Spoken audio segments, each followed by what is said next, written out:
इंद्र बहादुर यादव जी पूर्व प्रधान साहब 100 रुपए देकर। अच्छा, कहा जाता है मर्द हमेशा पानीदार अच्छा लगता है। हेलो, पानीदार के मतलब जाना थे? कैसन पानी हो? बात खातिर अपन जान दे दे, लेकिन बात कटे के न चाहिए। वीर चाहिए तब के हो, वीर चाहिए आज के हो, लेकिन मर्द मर्द यार। लेकिन आज के समय में जाना था बड़ी दुविधा घरे अगर 10 सदस्य हाँ तो 4 जने पानीदार हाँ 6 जने सुबेरे का कही है संध्या तक का हो जाइए खुद नहीं जानते। अब गुरु जी भाव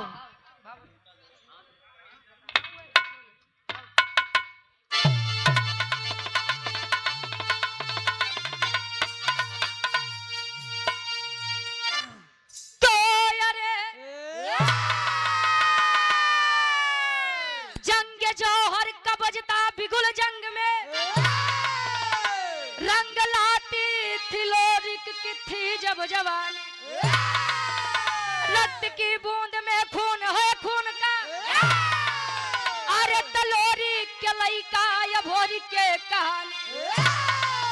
और की छाती पे गर्जन करे सर्वदा बोला या भोरी माँ क्यों ना पिंडदान हुआ। मजरी का गुलामी न मंजूर मुझको, करे हक की अदा वही बलवान हुआ।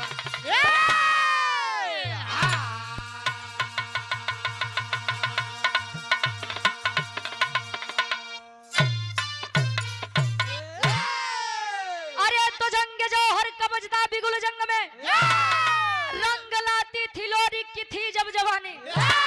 रक्त की बूंद में खून है खून का, तलोरी के लइका या भोरी के कहानी। हंस यदुवंश के शान वीर लोरी गढ़गौरा के वीर लोरी माई मजरी के बीच में एक लइका जेकर नाम अभोरिक बताया गया। वीर लोरी के बाबू के नाम कुबई दादा और माई खोइलन से 2 लड़का के जन्म भा वीर लोरिक और समरू। अब अभोरिक के कहानी पे आप लोग तनी विचार करिए। पहले के पुरनिया काका दादा कहा है कि जब जवानी आवत है गुरुजी, जब जवानी आवत है तो चोकरत किया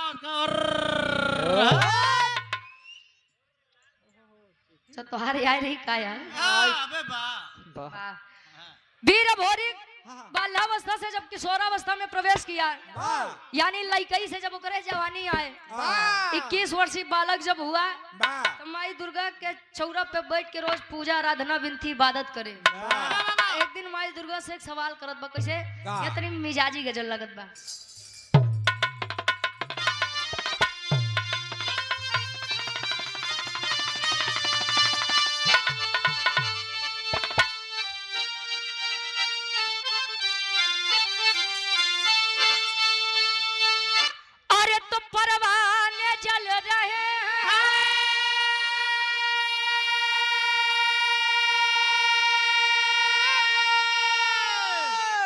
परवाने जल रहे हैं तेरे इश्क में तमाम, परवाने जल रहे हैं तेरे इश्क में तमाम।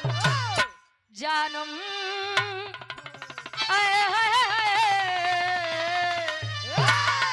अरे जानम जरा इस आग में, जानम जरा इस आग में, अरे खुद को जला के दे।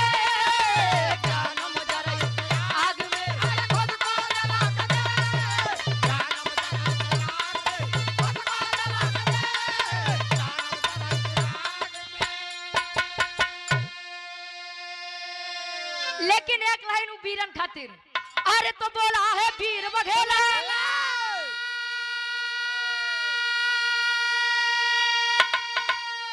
अरे तो बोला है वीर बघेला, झंडा हिला के दे। हट जाएगा समर से, अरे हट जाएगा समर से, पंजा मिला के दे।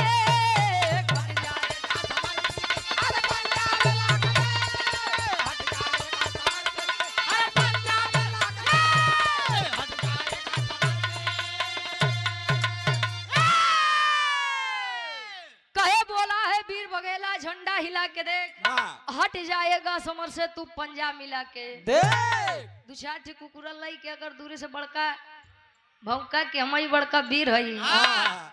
हाँ तू वीर नहीं है। वीर सदैव सामने से वार करते हैं ना कि पीछे से वार करे। आज पीछे से वार करते हो। हमरे बिरहा के कहानी के शुरुआत कभी यारे से लेते हैं।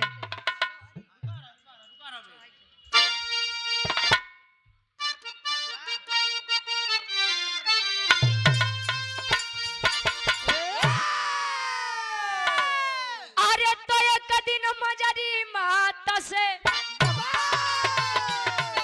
भोर किया के बोला, कब से तुम हो मत सोई, अरे अब तो अखियां खोला,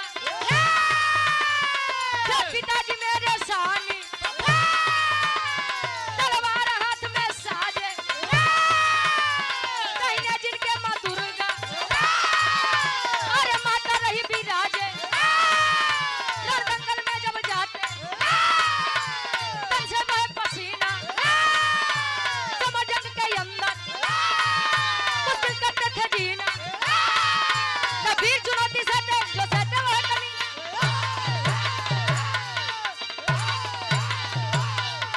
जियो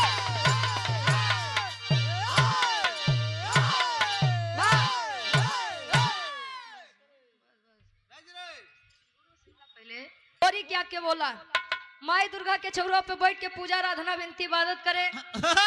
एक दिन माई दुर्गा से सवाल कर दिया वीर भोरी, वीर लोरी के लइका 21 वर्षीय बालक सवाल किया, माँ अरे माँ मेरे पिताजी वीर लोरी जब भी आपको जरूरत पड़ी अपने जंघे का खून पिला करके आपको संतुष्ट करने का काम किए। ए माता जी हम उन्हीं के लइका अभोरी, मेरी विनती क्यों नहीं स्वीकारी जा रही है।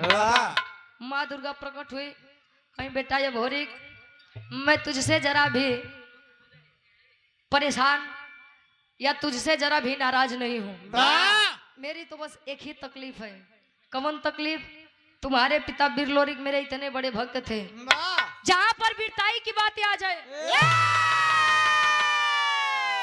अच्छे अच्छे वीर उनके सामने नहीं टिकते थे। आप ही लोग कहते हैं कि जब ले पुरखा पुरनिया के तरन तार नहीं करा तब तक उनकर आत्मा या मृत्यु लोक में भटकत रहा थे। आज के समय तो बड़ा ही अजीब हो गया। गाय के अंदर लोग गौ माता देख लेते हैं, गौ माता है। कौवे के अंदर हमें हमारे पूर्वज दिख जाते हैं, लेकिन आज के समय में इंसान को इंसान के अंदर इंसानियत नहीं दिखती है। एक जने अगर रोड पे गिरा हाँ तो 13 जने खड़ा हाँ उठावे बदे नहीं, वीडियो बनवे खातिर सार गिरा कैसे अरे जवान। एक दिन जब इतनी बात सुना कहीं कि बेटा तेरे पिता वीर लोरी कभी पिंडदान नहीं हुआ है, आत्मा भी भटक रही है। आया मजरी जी के पास, जब सवाल किया तो माई मजरी एक बात बताओ। कौन बात? विराम में एक लाइन गीत लगता।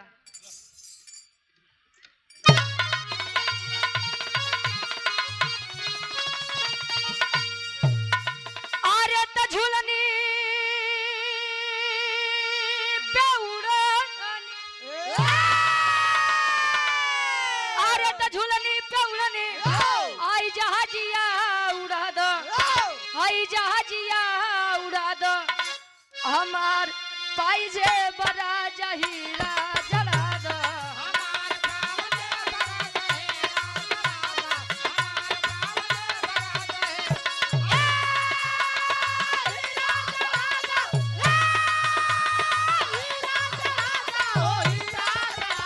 हमार पाइजे बड़ा जहीरा जला दो।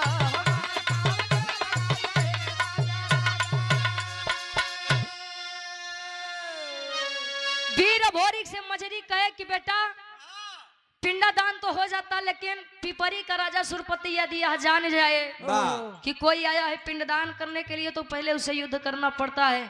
और इस बात का प्रमाण मिलता है बेटा कि आज तक सुरपति से कोई जीत नहीं पाया है।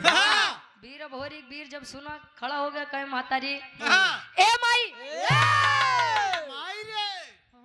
आपको मेरे पिता वीर लोरी के वीरताई पर आज भी शक है? नहीं रे बेटा, कहीं नहीं के लइका वीर भोरी कही या तो मर जाब या तो मारब, लेकिन बाऊ के पिंडदान करवाए बिना नहीं लौटब। एक बात कहे मजरी से, का कहे?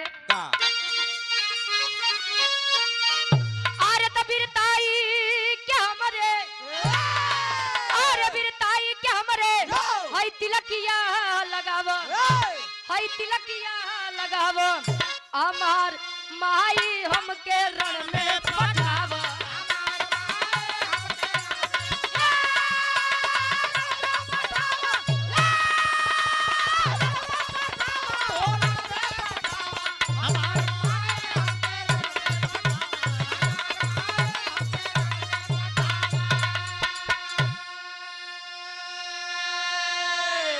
अरे तो बाढ़ल गुमान बाटे अब दुश्मन के भारी, मिटाऊ खानदान बाटे पूरी तैयारी।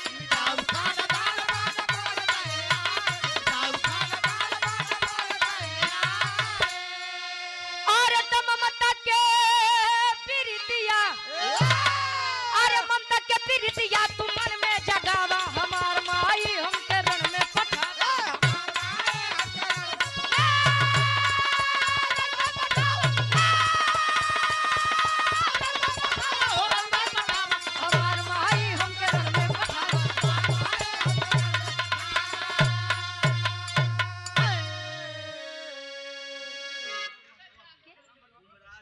आदरणीय गुमराज यादव जी बसवापुर की 65 हंस यदुवंश का शान चल दिया। एक बात जान ला, लड़कियां मिले तो लायक मिले, नहीं तो मिलबे नहीं करे। हाँ, हमारे गार्जियन जी सम्मानित कार्यक्रम के सामने 56 प्रकार के व्यंजन रखते हैं। माई बाबू एक रोटी बड़े तरसते हैं। लड़का दिखाओ बाबू माई ढेर झीले है। चलो वृद्धा आश्रम में चला है सारे जमाना। एक वह वीर था, वह बेटा था कि अपने पिता वीर लोरी के लिए चल दिया अपनी जान की बाजी लगाने।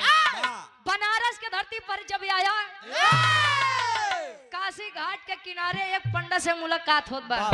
और पंडित के नाम का कवि जी बताओ तो।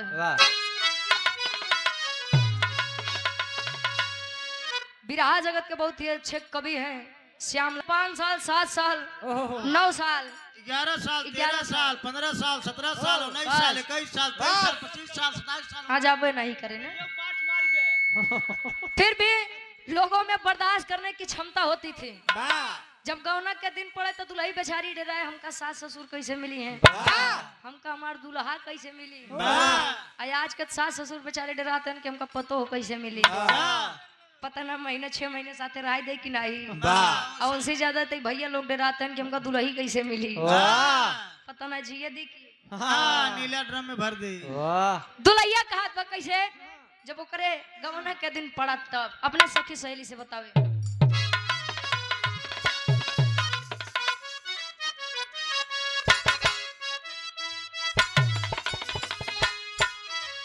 अरे जब से गवनवा के दिनवा धराइल, जब से गवनवा के दिनवा धराइल, रतिया ननी दयावे देह पियराइल। जब से गवनवा के दिनवा धराइल, रतिया ननी दयावे देह पियराइल। जब से गवनवा के।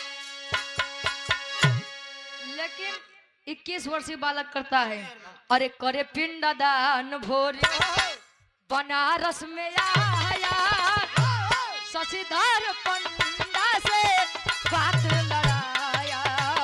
करे पिंडदान भोरे बनारस में आया, शशिधर पंडा से बात लड़ाया। करे पिंडदान भोरे।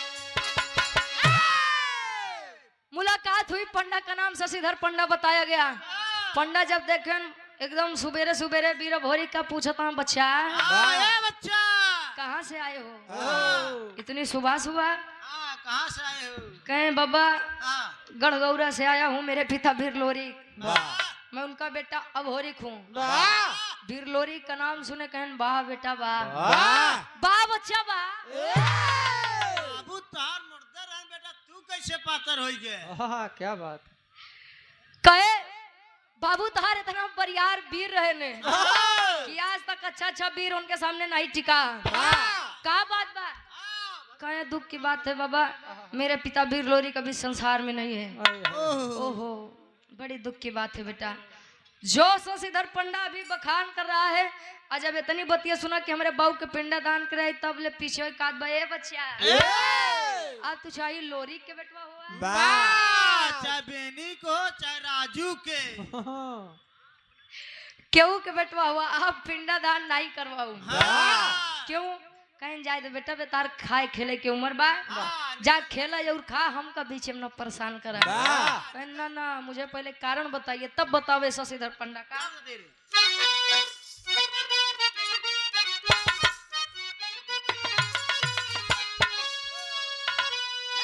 अरे तक कहे पंडा पहले पिंडा दान करी है राजा,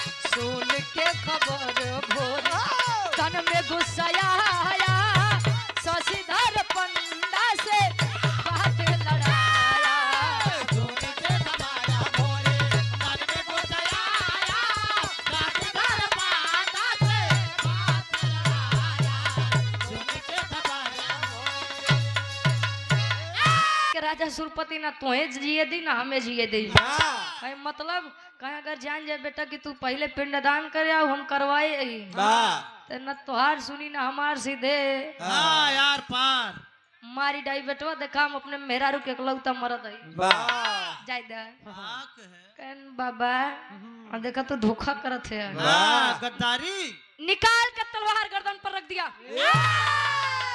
पूछत बा पिंडदान करवाबा कि नहीं करवाबा, करवाबा कि नहीं करवाबा, करवाबे कि ना करवाबे बोल बोल। अरे बहुत बहुत वीर भोरी क्या मत। हाँ जात है। अच्छा अब शशिधर पंडा बेचारा खड़ा बा बैठ के बा। अरे साला गजब फंसे, पिंडदान नहीं करवाओ तो ही मार दे, अब पिंडदान करवाए दे तो मार दे। उ पिपरी के राजा सुरपति ससुर जो सामने पड़ा पहले उसको देखा बाद में देखा जीवक मरबा पिंडदान करवा दिए। अब पिंडदान करवा दिए, यार दोनों जने बात विवाद करत हैं। अब मार शशिधर पंडा बेचारा डेरात बा जा सारे कहां से मुसीबत लेके आए ते तो मरबे करबे हम मरबे। वार खबर मिली पिपरी के राजा सुरपति के राजा बड़का राजा बनत है, बड़का वीर बनत है। काहे कहे कल के आवा लड़का 21 वर्षीय बालक भोरी वीर लोरी के लड़का तोरे नियम के उल्लंघन करत बा, मतलब पिंडदान सुबह का करवा दिया। फौज हजारों की पलटन लिए आया कहा बनारस के धरती पर, हजारों की फौज लेके बनारस की धरती पर सुरपति जब आया वीर भोरी के सामने शशिधर पंडा बैठा उठ के भागे लगे, पकड़ के कुर्तवा खींच ले से कहाँ चले जब ले हमका कुछ न होई तब तक तो का कुछ न होई। कहता जा सर तू मरबा हम मरबा करत हन का टेरी के भाव में कभी लिखत है।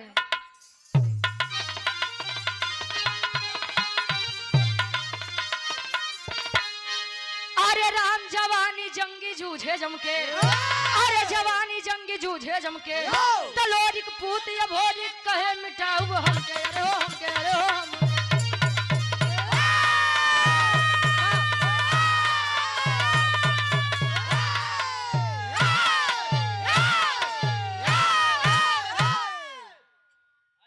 लोरी पूत भोरी कहे मिटाऊ हमके जवानी जंगी जूझे जमके। अब हार उ तो तनियात बा कि कितना मरी है, ज्यादा से ज्यादा 150 200 मरी है, बाकी आज तो इनका बिना मारे छोड़ो नहीं। आज इनका मारब। एक तरफ हजारों की फौज लिया सुरपति और एक तरफ 21 वर्षीय बालक केवल अभोरी। जोने समय तेगा तलवार चलावे सैकड़न वीर तो ऐसे धराशायी हो जाए हंस यदुवंश के साथ जब चलावे अच्छा यार मारत काटत काटत मारत मारत बस अब यार जब 150 सेना बचन तो लगे मने मन सुरपतिया के गरिया वे जा सारे सुरपतिया तोर नाश होए तोर पूरा नाम मरे सारे अब यार अच्छा नाम कितनो अच्छा हो लेकिन अगर मने गुसियात है तो नाम खराब कइन देते हमार गरिया में सुरपति सुरपतिया बनाई दे कहे हम तोरे चक्कर में हमें नन की नहीं पागल थोड़ी के वही कि मर मराई जाब लगे बेचारे लंबा लंबा लेट गए जब पहुंचा सुरपति के सामने तो होत का आखिरी भाव और आखिरी तरज लगा तो हमारे ही बिरहा के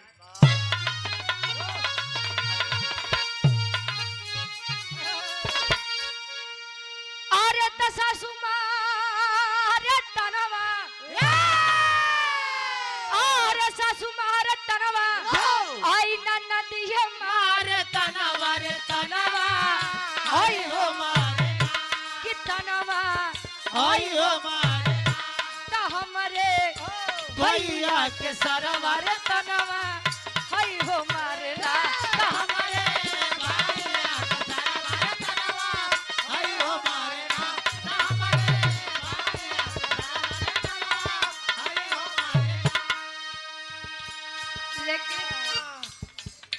लोरी के पुतवा गरजा लोरी के पुतवा गरजा वीर बालवन हर जनवा हरि के मर बजा कि जनवा हरि के मर बजा तकुदा जंग मय दनवा रे जनवा हरि के मर कूदा जनवा ये जनवा रे जनवा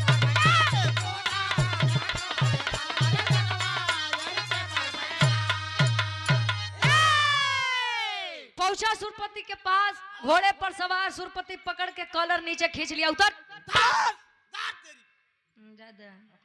नीचे खींच लिया कहीं बड़का वीर बनत रहे 10 कुकुरन लेके बड़का वीर बनत है आवा सारा फरियाई जाए मुंह में काली पोताई के गदही पे बैठाई के ऐसा कोनो जगह नहीं बचा बनारस के एक गली छोड़ के कवन हो धोबी घाट काहे बदे गदहा 60 है लादी के ढो अच्छा लदिया कर बबुआ ढोआवत रहा नहीं वो समय में के गदहारा ना आवादी का अब यार घुमाए इज्जत के मारे कुल माई बहन कह दे इज्जत कुल माटी में मिला दे शशिधर पंडा मार तनियाद बाबा अरे जिया बेटा जिया धन है वो माता पिता जिन्होंने तुमको जन्म दिया है अरे धन है वो माई बाबू बारे हमारा लइका हाय हाय ए भैया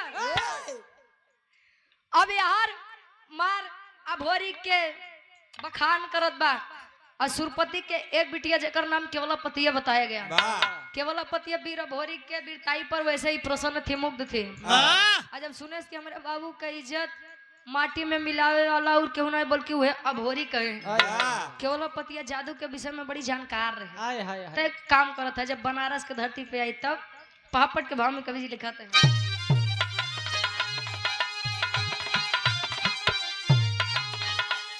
अरे तयाई केवलापतिया बन हसीना जीना मुश्किल बा अरे तयाई केवलापतिया बन हसीना जीना मुश्किल बा तब बाप के इज्जत भोरी काहे छीना जीना मुश्किल बा बाप के इज्जत भोरी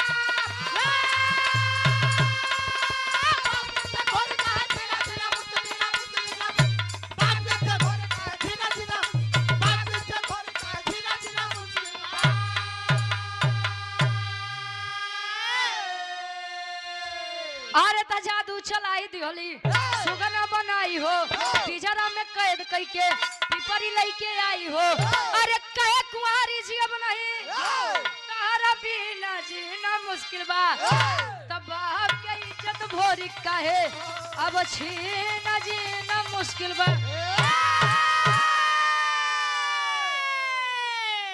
कहे कुंवारी जी अब नहीं तारा बिना जीना मुश्किल बा अब बाप के इज्जत भोरी काहे छीना जीना मुश्किल बा आई जब तो शशिधर पंडा से इशारा में पूछत बाबा ए बाबा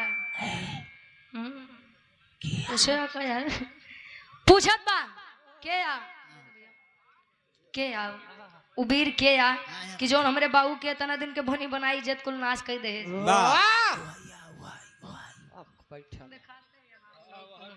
इशारा करते हैं हुए लड़का आई 21 वर्षीय बालक का भोरी जोन तेरे बाबू के इज्जत कुल नाश कर दे। अपने जादू से वीर भोरी के सुगना बनाई के पिजरा में कैद कई के चला रजऊ पिपरी के राज जब लेकर आई। अच्छा दिन में तो वीर भोरी के सुगना बना रहे दे लेकिन जब रात होए तब वीर भोरी के उनकर हुए वाला तन दे दे यानी पुरुष तन। किस लिए जबरदस्ती प्रेम करना चाहिए लेकिन बाहर मान और मर्यादा कहीं है लड़की लड़की थू तेरे इस प्यार पे थू बोले दे कहे मैं तुझसे इस प्रकार प्रेम कर लूं ये मेरे शान के खिलाफ है। हट जाओ लड़के कहे जा दुनिया तरसत बा तोहे मिलत बा तो तोहे अटकत बा। धीरे धीरे समय बीतत बा आखिर माई मजरी के अपने लड़का के चिंता सतावत बा करत का आल्हा के भाव में कवि जी प्रमाण देते हैं। कमलेश से आज कामयाब रहे करत का मजरी माई आल्हा के भाव में कवि जी प्रमाण देते हैं। अब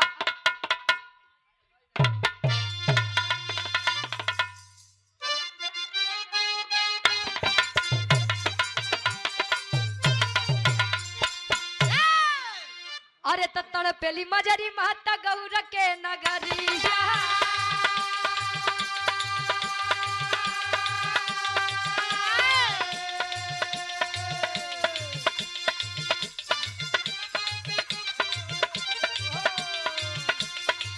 देवराई चनराई के दिहोलिन पठा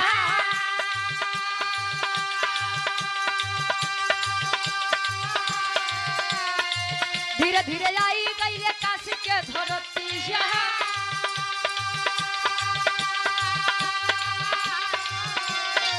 धीरे धीरे आई गई रे काशी के धरतिया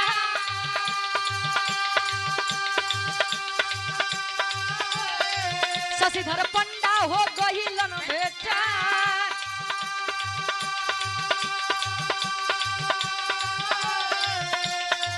लगले बतावे पंडा पूरी तब खबरिया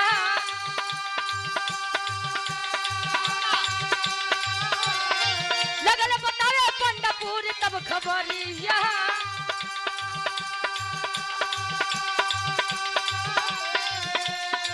केवल पति सुगना देह से भोरी के बना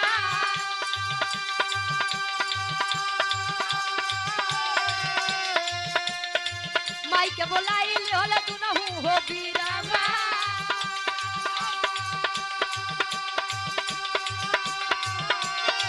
जमनी के बोलाई ले दुनहु हो बीरावा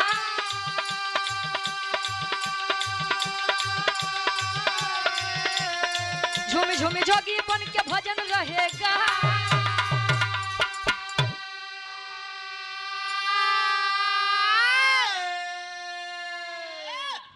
काथन माई के जिगरा गाई के पुतो के जिगरा कसाई के बात बाबू जियरा साड़े के आज बड़ा बढ़िया उदाहरण सुबेरे सुबेरे दिए हैं। हाँ हम जानी गए आज से मानी गए।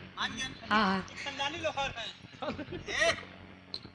ए भैया माई मजरी गड़गौरा के दुई वीर देवराई और चनराई बताया गया भेज देता ही कि जा अपने भाई अभोरी के पता लगाई क्या बा आए बनारस के धरती पर मुलाकात हुई शशिधर पंडा से पूछ रहे हैं कौन है क्या गड़गौरा के कोई वीर यहाँ पर आए थे कहे हाँ बेटा बहुत बढ़िया वीर रहे बड़ा बरियार वीर रहे सालों से फैली दहशत को एक दिन में समाप्त कर दिया। कहे है कहा कहे पिपरी के राजा सुरपति के बेटिया केवल पतिया के सुगना बनाई के अपने पिपरी राज लेके गबा जाई के अपने राजा के छोड़ाई के आवा नहीं तो कभो नहीं मिली है। जमुनी माँ को बुला करके भजन गावत पहुंचो तन कहा पिपरी के राज दरबार में केवला पतिया कहे हमार राजा ये हमार सैया अब चला हाँ ये हमार का हुआ हो प्यार से बुलावली तो को कैसे पता तार शादी भी आना है बाबा ए भाई मचराई ए भैया नहीं वो हमें पूछे केवला पतिया कहे कि आवा चला नीचे कहे काहे रे कहे कि इतना दिन से प्रेम करत करत सिखावत हम थक गए तोरे मन में नहीं इच्छा जगी चला भाव भजन सुन ले तो शायद तोरे मन में हमरे प्रति प्रेम जागी जाए आए पिजरा जैसे नीचे रखे तुरंत जमुनी माई कहीं ओ हो बेटा जब होरी हाँ माई वहां पर फंसे हो हाँ माई अच्छा रुक जा केवल पतिया हर बार देखत ना है अबे तुम कुछ करबो नहीं भाई ठीक कैसे होई गे तब ले केवल पतिया कुछ समझ पावत उससे पहले जमुनी माई अपने जादू से होके गदही के रूप दे दे गदही बन के अपने बाहू के बगलिया खड़ी बा बेचारी मुड़ी नीचे कैले है बा काहे बदले कपड़ा एक तो नहीं पहने रहा कुल दिखा अरविंद कुमार यादव जी प्रधान साहब महमूद पुत्र और पुत्री में अंतर नहीं करते यानी बेटे और बेटी में उन पिता को देख लीजिएगा सबसे ज्यादा प्रेम वो अपनी बेटी से ही करते हैं और जब अपने बिटिया कैसे हालत बेचारा देखे जमुनी माई के चरण लगे बैठ के एक बात के आखिरी भाव खड़ी के भाव में कभी लिखते हैं मान के माई भगवती तोरे काम में दिन दुन रात चौगुना तरक्की हो ऐसे तो बनवत रहा सबके जानो था का यार अरे आखिरी भाव में खड़ी के भाव में कवि जी लिखते हैं उक पिपरी के राजा सुरपति माई जमुनी से माफी मांगत बा कैसे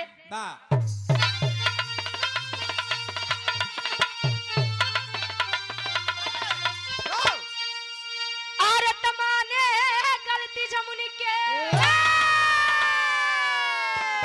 अब चरनिया दही के हमारी भाई तू बहिनी वचनिया कही के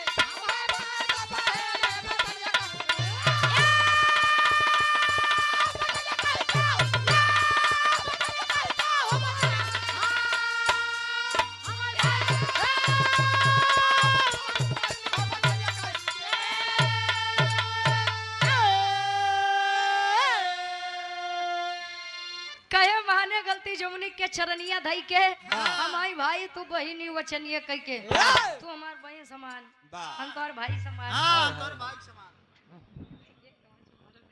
कहे चला बा अच्छा पीछे पीछे मनोहर तेरी भरत है दरअसल जब गाय लोग करत यार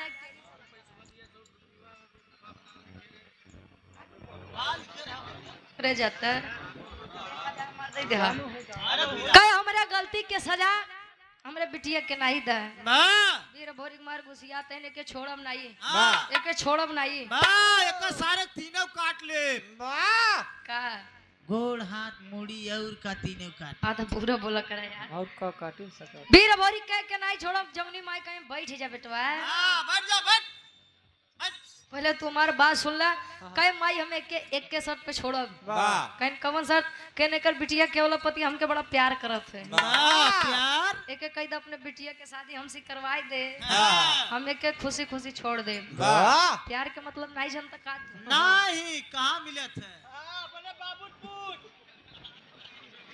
प्रेम यदि सच्चा है तो इंसान को बना देता है और प्रेम अगर हुए वाला बा आज भवा कल ब्रेकअप तो कहूँ नहीं छोड़ी कहे कि हमारे शादी करवा दे कहे कि शादी तो हम करवाई दिए ए लल्ला शादी तो हम तोहार करवाई दिए लेकिन तू विदा बा कहनी या तो तू गदहा बनी जा या तो हमारे बिटिया के पहले जैसा लड़की बनाई दे तब तो मेल होई गदही तू लड़का कहाँ से मेल होई छोट बड़ पर जावे तब ले करत का आखिरी भाव में कभी लिखत है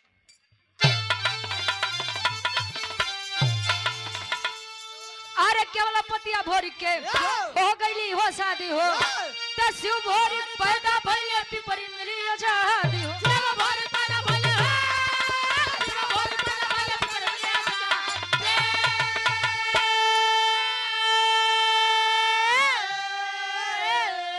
अरे त अपने घर आए आई दुल्हनिया लई के हम आई भाई तू बहिनी वचन जवनिया कही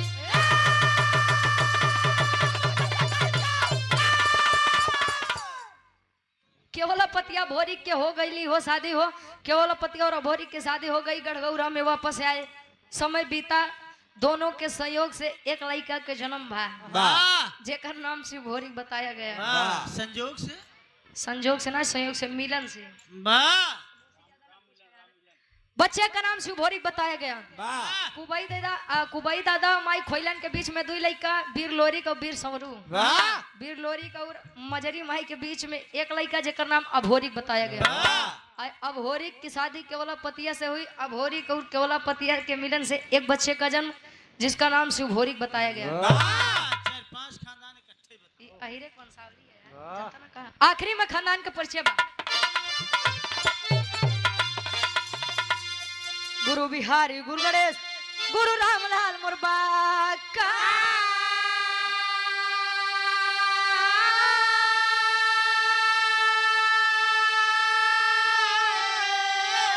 अरे स्वर्ग विराजे कवि चंद्रिका बच्चन का विजय पताका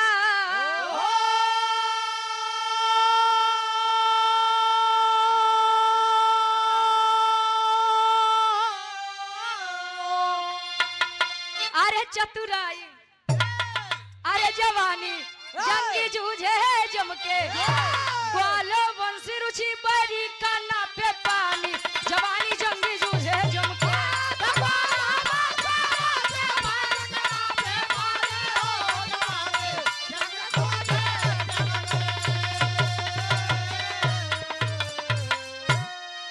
एक लाइन भैया के फरमाइश रही जानू हो जाड़ा में